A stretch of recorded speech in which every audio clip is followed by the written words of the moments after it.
about Pedri ne say Juan Pano say Iniesta na say Xavi no. I think say looking at Pedri game no. Ne ball no et say only more of a controller to say Xavi. But we do the final third now or that Iniesta vibe ne kakra by the ball no boni see as a controller no. On say Pedri nanka so see so no. Player no share the ball pa Iniesta. And a mostly na operate on anymore. By currently the ball now Yemanebo saying as a central midfielder or control game the ball near more of a Xavi type nibi as a controller. But do the final third and no nya say Iniesta vibe ne kakra so mimi when say a Xavi type nibi no. On Sobia, me don't Sobia. Oh, there be Iniesta also by the ball so a controller. And a Xavi controller. And yes, so mobile pet by there be any pet. Me would you say no. Who do you say? Obama when he say Xavi DNA won't say omni controllers. Yeah.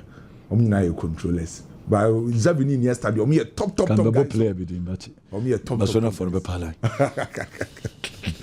Can we move on to me a main issue? Oko Ramadi says here report be about say almost say and here na Huijsen went to me and recover in time for the El Clasico. Nyame adoma beba so. Obeza saying. That is okay because saying. Manchester yes asensu.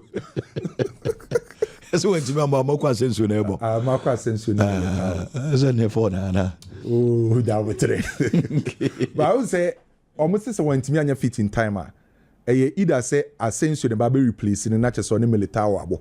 Na madu di mpanyimfo decide say omon pese ombe riske Huijsen na omo apre omo ho amana ba bi si akan ne manimu ya say ontimi nya fit in time na story ne ba bonte ne ken Madrid fans no obia e kire na adwen ebi mu mpokura say ya say Huijsen oba big games yi say onya suspension na ye injury enti omu nse de hu no big games mu obia e kire na adwen say Asensio kro say wentimi anya fit in time Asensio be si akan a Barcelona betime twa fa Real Madrid so a lot of air comments and commentaries na ekoso by ken no kre wom ne say if it is said Huijsen ebe PM or Real Madrid bobuku nim no Akrana settle very well wa adapt it very well and I say under Alonso ne style of play no Huijsen at siasie because Alonso center back oyo obi a obetima progress ball no Alonso center back obetima carry ball no obetima initiate attack.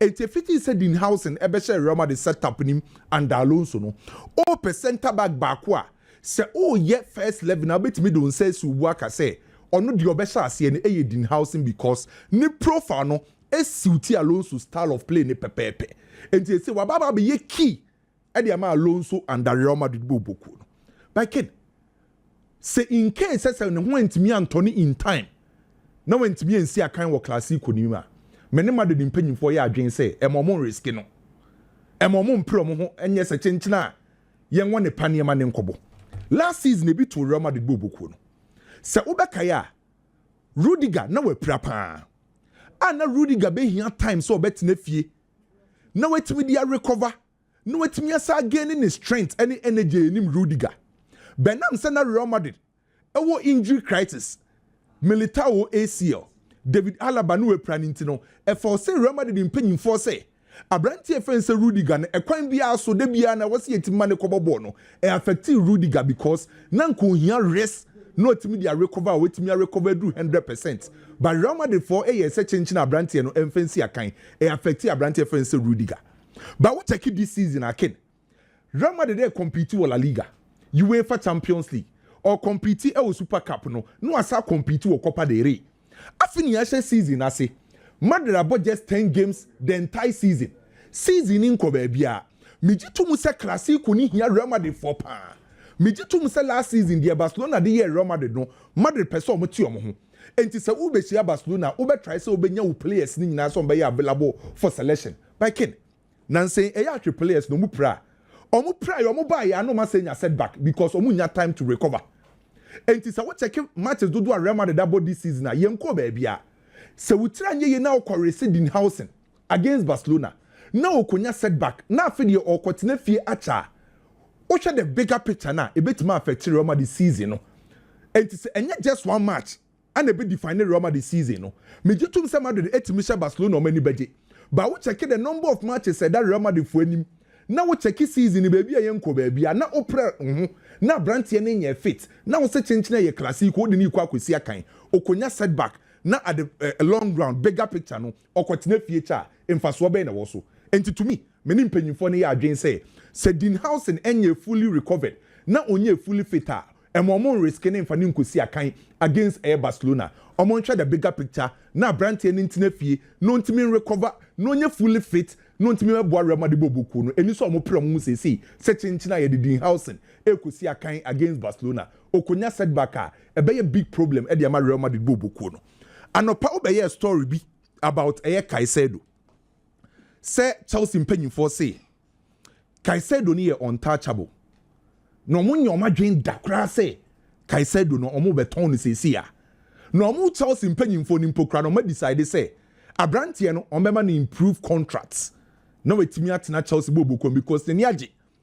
enfa ho say abrantie ni change ni agents no ene ni agency no Chelsea fo wogidie say Caicedo ni ye happy e wo Chelsea a embo mutirimu da say wo so mutimi so mo ton abrantie no ken Caicedo no ne contracts ebewu 2031 osa o 1 year option e de kan ho bi na oje 150,000 pounds a week na Chelsea decide so mema ni improve contract a ni siko mbe so msa de kan ho no ebetimadu Enzo Fernandez mu die ni bi ewiase bi bietimi si wo wiase football so sa na bibia betimasie obi adwin timi sisa just a second by imprempren ya ye ka say ken minim die besi a Chelsea be ya o madwin so mo ton Caicedo mi hu se besi mi gitum se nipa sisa na adwin by imprempren ya me no ka say minim die besi a be ka say met say Chelsea si o ton Caicedo there be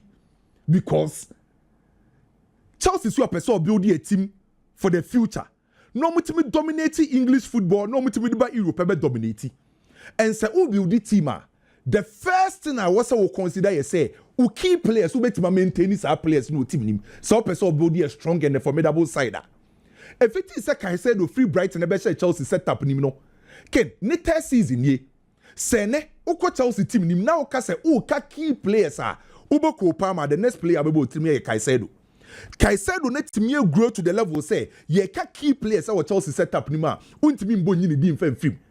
And it's also we Chelsea now person build a formidable side. Now they compete the likes of Manchester City, Liverpool. Now they buy Europe. Now on the big giants never compete there. You keep players near Tom say.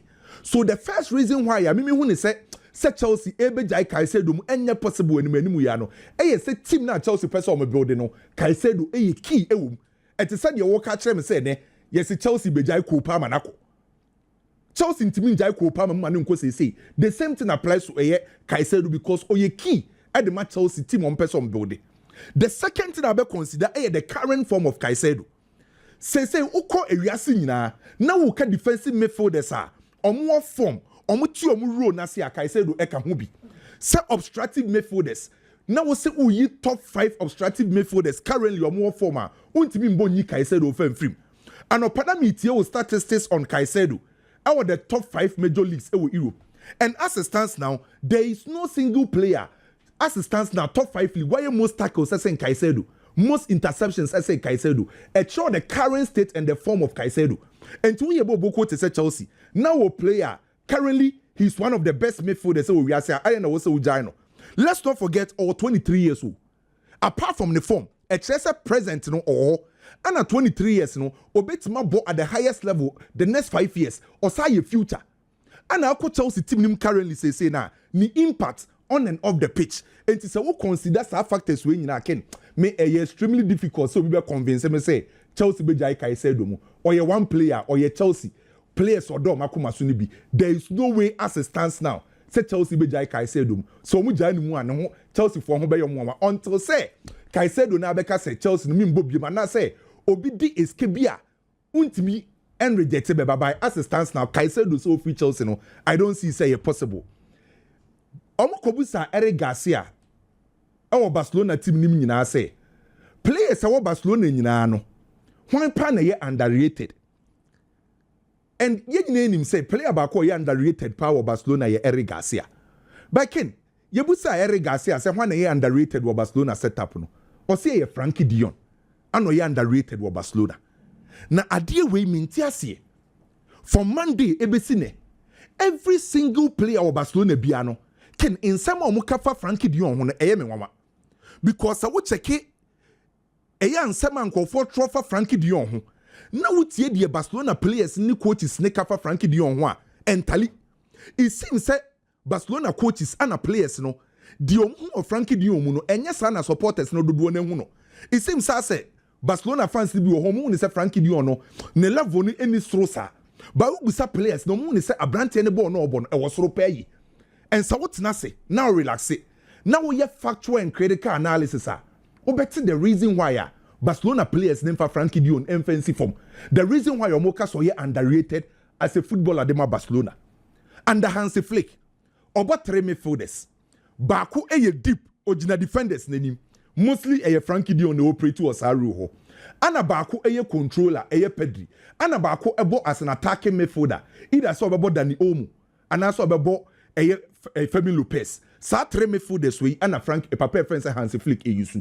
But again, the reason why I may any Barcelona players not here say Frenkie de Jong a very special player. Ni ro na obono. Se wadwe mu ndwa untimi mbo sa ro no. Because ono Frenkie de Jong ana original defenders nenim Barcelona ye build up a. On the first contact was the defenders ne locate. Frenkie de Jong ne operate as a deep playmaker. No and a better ball from the deep. Now connected players from one him ho. And to say who operate was a rule. Now why dream undo? Positional awareness very poor. Vision very poor. Say so ball. And the woman tabe lusubo on the pressure about team so. But say Frenkie de Jong see a kind of who game this one. The entire Barcelona setup ni na so who game so. Mostly Mami nyusu omu game against a Newcastle and fanye case study. Yebo Newcastle game ni wie no be abo Pedri mabaso eye no kre Pedri ni dimbo nebo. But ken anytime be a Frenkie de Jong benya ni dey bia no the entire Barcelona team ne function because ono ana connected the deep midfield and the forward line area.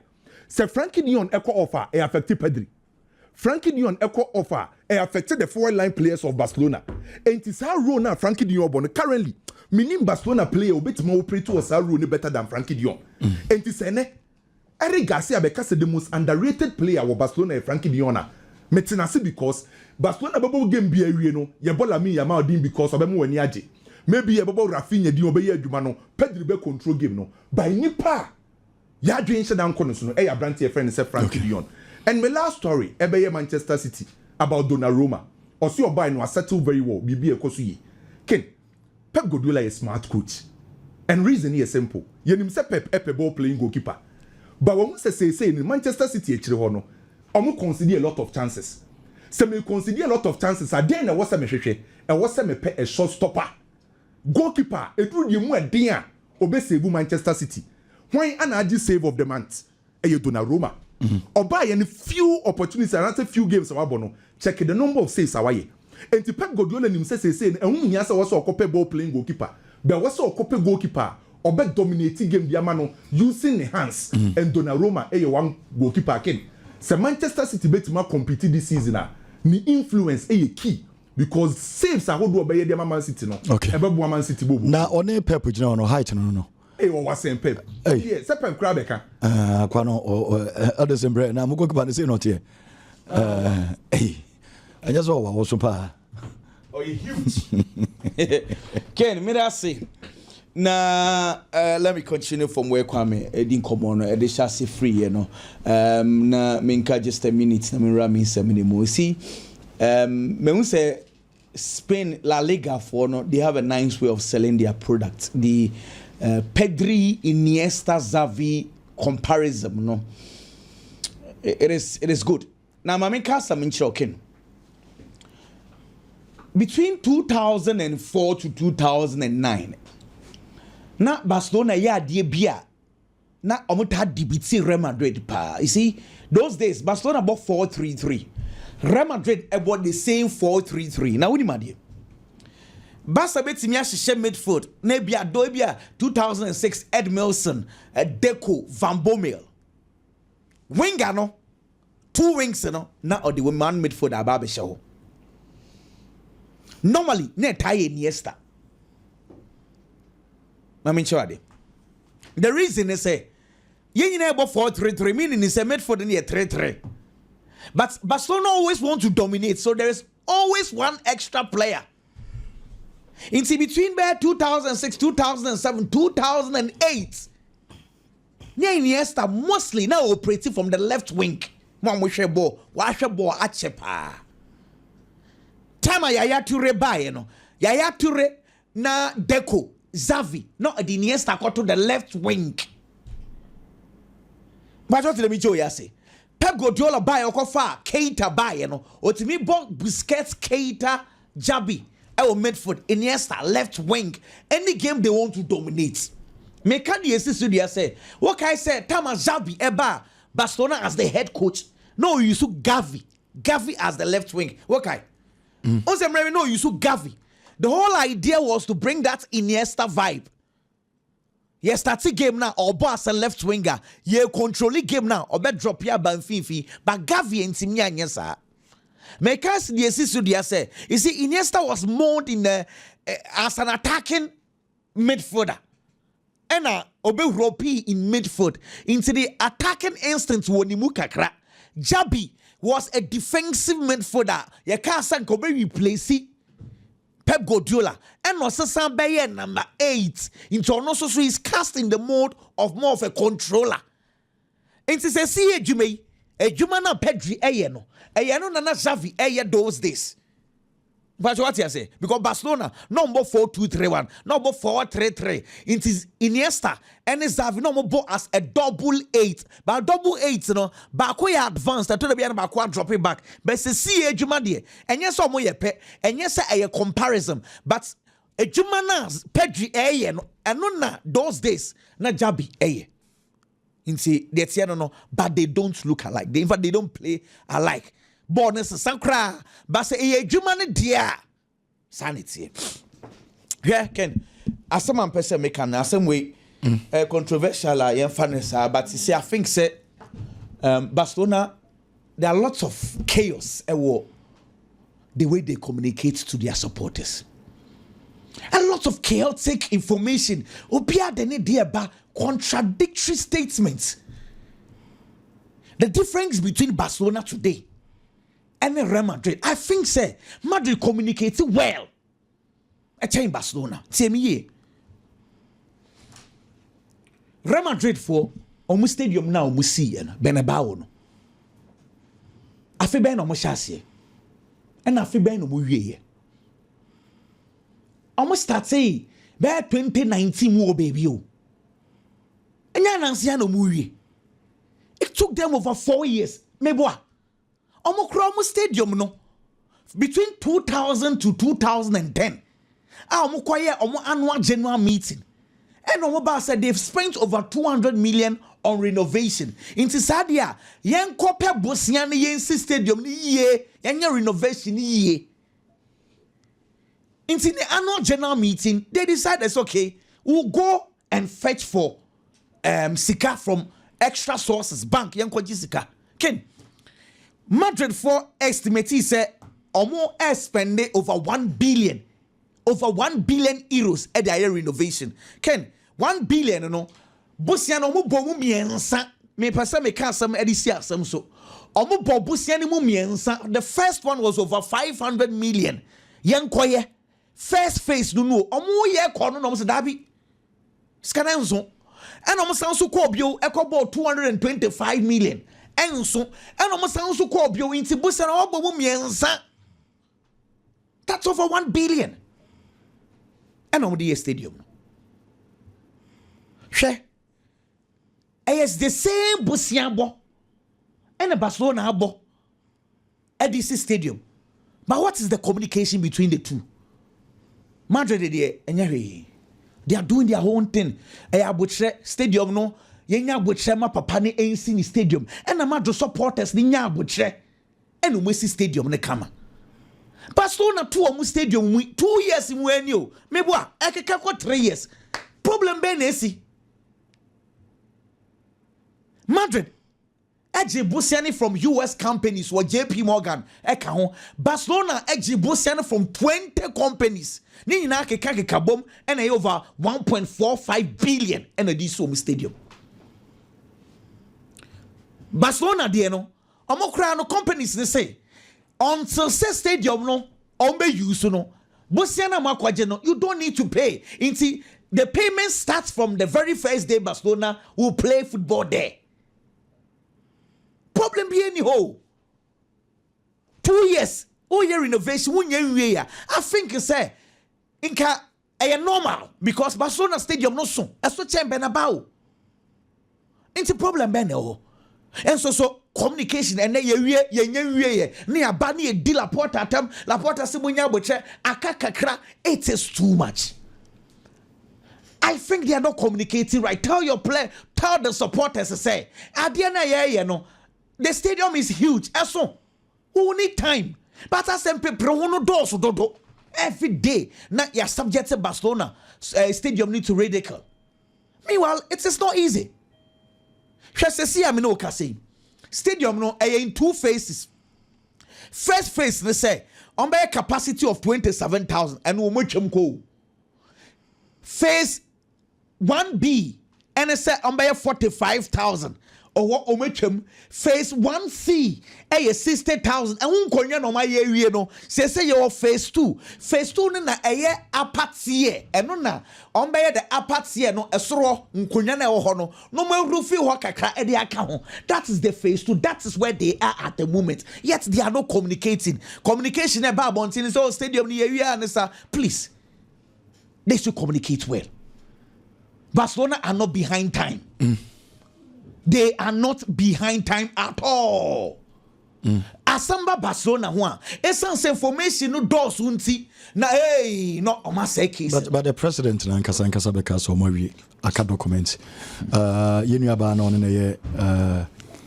on a finance. Madam Helena Fons. Yeah, Helena Fons so beka so mawi only documents in here mo. But an images here we show television so e just say omuwi. Here problem e buy. You see internet so mun communicate here no.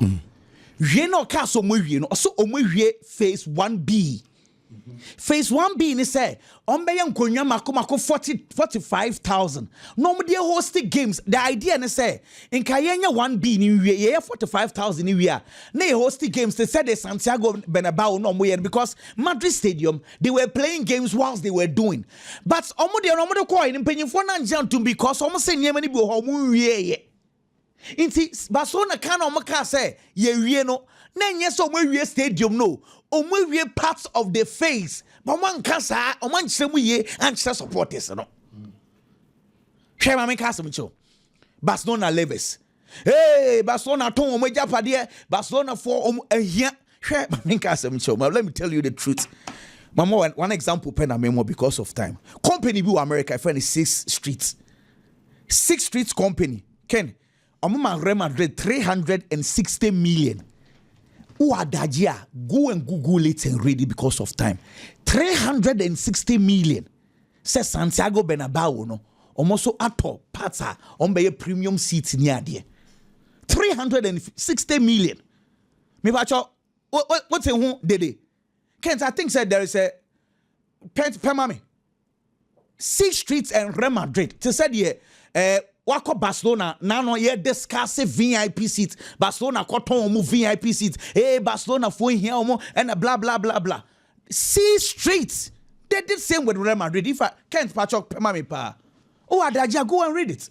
But Barcelona's contest is that hey omunim de omo ye because mpanyimfo no nhyase mu ye. But Madrid they communicate. Okay, the official statement Real Madrid brought in 2022. It was we are having a partnership with these people. Alai? Okay, Nyamisha Kent. And I don't know. Go and read it. You're moving on and Kayasam. No, until they start communicating right. No problem, Libri. I say politics no dorsum. Politics no wala porte ni so more chain. Hey, Jumano, communicate to your supporters right. Anyway, Ken, share Dembele issue. No, I think the PAG should be very careful. And Ramiti Garrett Bale say, Adebaku stro. Obo boni nyina ne se obebobu ewie na no achire na oni sika because what's a place ni binka eno nti me can we and I'm say papa Gareth Bale afa na mate wase because it got to some point in time and now we get 32 million Real Madrid born na wo mobi enso na emfa no say obetena club no me can the ese dia say footballers no omudrum pempen so bi a eye sika over career wo Mr. Meka Dembele we see o the so achieve football mu no we see individually a Ballon d'Or.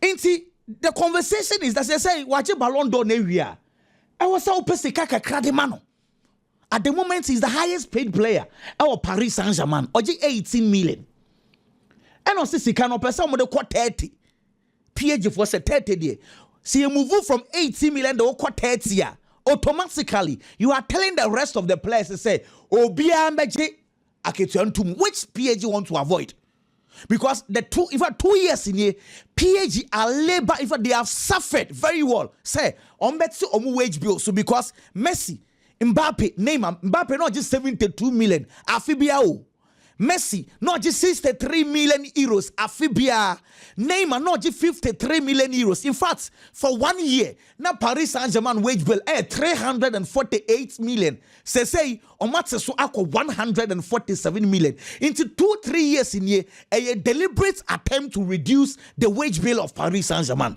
into my year de drum pempen so be they are okay and nothing na Donnarumma ka say omo first can be count woman fee o man koy. So they have done very well. But Jakeka Kono, Dembele, he's the star for Paris Saint-Germain. He's the star for the French national team. They need to manage the situation well. Okay. Now, my solution is an essay. Instead of increasing boy in wage bill, wage, utumwa a bet trigger wage bill because we'll be abeba. Had then a PAG for a man a special bonus for winning the Ballon d'Or. Sebian in the contract. And they said Obiano or Dadri say we have Ballon d'Or. But I'm saying it's a reward for winning the Ballon d'Or because I know so no announce because players na say yan nyina na body ma Dembele. Jom first come fetch man. Oh, omo ye de bia. Okay. The fair it's when special bonus where they say we ne busuan for. Until open na busuan ni bia. Because can here ade na o maye no they've achieved a lot of success. But one bad decision, a best team nina. Because he say PAG team no asumdwe wo ho. But senya wuja for soja no monto market no if they don't manage it well. Ehamo Edema Fatima. Omon peka kran featuring for mom we dey say special bonus. Okay. So what do Mbappe J went to me anje wo. Mbappe wo. Okay. Ska obeji deal free awanya hwamo mokoi. Wanje Ballon d'Or, wanje Champions League. Intimo famame. Yebebe, some of the mana. Biggie. Ken Barcelona. Men who are debi or Barcelona supporters anymore. Na me feel say I was a Barca supporters in nya botre. E mo mo team no na o mo koma to mo yam. Na Barcelona shin see. There's a growing discomfort in the Barcelona supporters. Say especially after say Inigo Martinez score. Na Barcelona team no achieve no performance. Ye who Barcelona boko ni no. A lot of the supporters feel say and this is the last season na net ye ken. Aye no kre. Me jitum sa. Say oh hebo no. Yes. But statistically the Barcelona defense and yet as bad as the supporters and as some of the supporters feel it is. The only difference between the Barcelona team last season and the Barcelona now, your hopes, our coach a friend is Hans Data Flick. Every year on the Barcelona team with the performance of modernity. Canadian woman coming from the era of Xavi as a coach for Barcelona. Me no be jatum say na Barca modern money in shedan konkan. In the time as Xavi ko, na Hans Flick about take over no. A lot of the supporters no much you almost say Ebian Kebedi 2 years, Ebian Kebedi 3 years, and Sana, the kind of project our mobile baby building and as a coach Hansi Flick, a baby building no, a bit to me and macho, now for near Masha as Yakonkai, and so the Ama Barcelona Bobo Kono. But when the man stepped in the club, so 2 years, any 3 years, and a man for Adrian Yomono, can Andrew Sa stage no. Debbie. Of our team now, no chance or hitting the ground running. And also share Barca team no. With the limited resources and the quality available. Emma Barca side never be win someone, a strong one for that matter. It's Barca supported Bebrina no money GD no. Ye real season no. No ma baba G League. Aside from my G League no. They nearly got to the Champions League finals. It's a Jumana papa in the playing body in a year. Standard normal set it to hormono. And when a man Barcelona supporters new hopes are costro. Ababa bedu Samria. The performance they are seeing at the early stages of this season, Oma Jane almost a Barca team in Yaman Koyi, now this year by the India Momo. Ken, last season Barcelona bought first 8 matches of the season. It was Spanish La Liga anymore. Now Barca shot 25 goals. It was league anymore. 25 na Barcelona asheno. Na Barcelona conceded just 9. And it will league anymore. It's a GDA nebe kosro. Confidence nebe ba. Yes, nipa benya GDA wo mumu so mubetimi aye adwuma no. No kre mi gitum sa. But this season, how has the Barcelona performance been? Even among for criticizing the defense in Nyempo no. Barcelona shot 22 goals. It will league anymore. This season, from the first 8 matches in the Spanish La Liga. 22 now, Washeno. We conceded just 9. That is the last season there now. It's the Barca defense now. Supporters need to feel say that's bad because Inigo Martinez in the honor. Clearly, statistics we actually say Barcelona defense ain't that bad. Said the supporters need to be huno. Name the mimi who say Barcelona was problem when anymore because goal scoring is what. Yankoni shadie when it comes to the goal scoring. Omo no bo anymore the Barcelona bobo Robert Lewandowski, Lamine Yamal, Rafinha. Emranti emi ensa we na ejina anymore no last season. This season, omo that's what hono me no kre. But adia ba ko a had the front three of Barcelona this season, inconsistencies due to injuries. And yes, will be form ateko, and also be Jerema won't be more Debbie. Nemo ma dia omo kese pa ye pra. Rafinha pra kakra. Onyamba back. Lamine Yamal pra kakra. Eba back. Esa nso ba be praye. Afei no say eba ba back na hwedo betimi ay ma Barcelona. Robert Lewandowski nso so ebo kakra na the next game unhu no because he was a coach and try to manage situation be. Ene niam ba akomienu looking at the age. Etiano and I contributed to Barcelona boku no. Goals na so ate wa animu hono no. It's all the coach has to do. And they say players need to be race fast. Far from time, no matter fit no matter see akari about Barcelona bobo no. So we timi yes ade no. Now share numbers na available this season. First 8 matches of the season in the league compared to last season, the first 8 matches in the Spanish La Liga. Then clearly, Barca team nenya that bad to say their supporters ni be who no. From last season at this stage, no more 21 points for league anymore. This season 19 points and you just 2 and I drop it. So ade hu bia nsi e Barcelona bobo ko nim. They just have to do 1 or 2 things right. And they are going to get back to the Barcelona we saw last season or probably even do better. Ken, the managing director for Borussia Dortmund, Akasa, na last reckon, as a player na a friend in Nico Schlotterbeck. Omon pre omon se chinchina on renew the contract. And I say on extending the contract and for Borussia Dortmund. Name player name fan to the team say sa issue we so nya de be drag ya che. Then it means say Abrante na twentwen na ase kakra bia. Omo for forget no ma pay another player. E no kre me gitum say o planning ahead. Say player nya ready so be extend the contractor. E was so show anim. Na promo mu betimi aba be show no ma be si akan dia ma. But the posture and manner the MD spoke, it looks like say before anymore. But we are a talent management and you before the manage talent. Debbie. There are certain players be obe ha adwene kakra. There are certain players e basika die ho nkomo a obe ha wadwene kakra obe tete o kakra. But I say unya abotrema no because say obe MD na obe nya fans ye be bo aba so say wu rain team ne niam akonkan de ma omo a ne ye bo di ne ye bo aba so a ye mo aba so just because of wo adwuma ye behind the scenes. Debbie. Adwuma players ne be ye wo park so trophies omo bejeje include omo beje eno na benam so wo MD no nso so wani be benyam. It's how to manage talent. And different from managing any other thing. And Recken is a former footballer. He should know some of these things. Player now did the home common. There are offers on the table and so at the chamber we shall not Mondiano. Can I call Anisika or GCC as we speak? ɛyɛ 4 million euros afei na ɔmo so ɔmo extend the contract na ɔmo bɛ double the sika na de ama no na ko 8 million euros. Look at some of the central defenders in Europe. Ɔmo wo din any ball ɔmo bɔ ni sika ɔmo gye. Na hwɛ Nico Schlotterbeck deɛ no compared to the money 4 million euros are ɔgye wɔ Borussia Dortmund.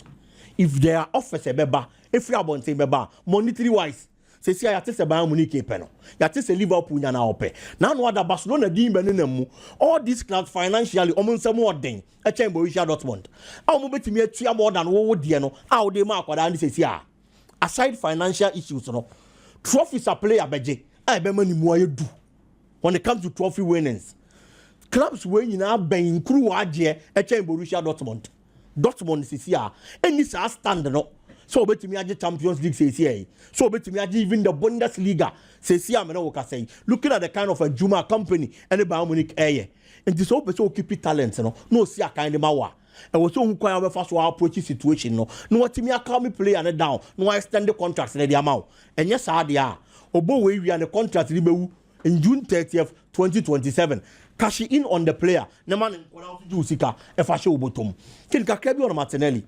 Waka sembia for Ateta. Na o say Ateta aboa ono Martinelli as a player. Ono na ama ene obaba be better player. E wo Arsenal bo boku ni mu. Adia ba ko Ateta aye. I am a lot of the Arsenal players are respecting so much. And they say most of these players almost see a kind of Arsenal no, with no disrespect. Ken omo ba Arsenal no munya big players. Mikel Arteta and Sano, and what transforming these players to the kind of level they are. Bukayo Saka, Saliba, Gabriel Magalhaes. These were players are not unknown. Martinelli was bought from a second division in Brazil. Player who see a kind of second division in Brazil. He probably was saying the but Oba Arsenal 2018-2019, Arteta buy in 2019-2020, and what transforming player man a big boy. Into such a person, he feels highly indebted to a coach of any Mikel Arteta, and say all papa na basu and was na bobo him because we be at Yamawa. Manipani was a dear no Yama when he also men keep him mute. Naturally, Nipani knew one of my Babeka. Debbie Arteta has played a vital role in the life of these players, and I am a descendant or more cardiac coach in any munyam. Martinelli. Yes. He's an international player. Yes. Okay. About Brazil national team. From second division. From second division of Brazil. Merci, because I'm far at the stories in Eba. Biggie, ever to also the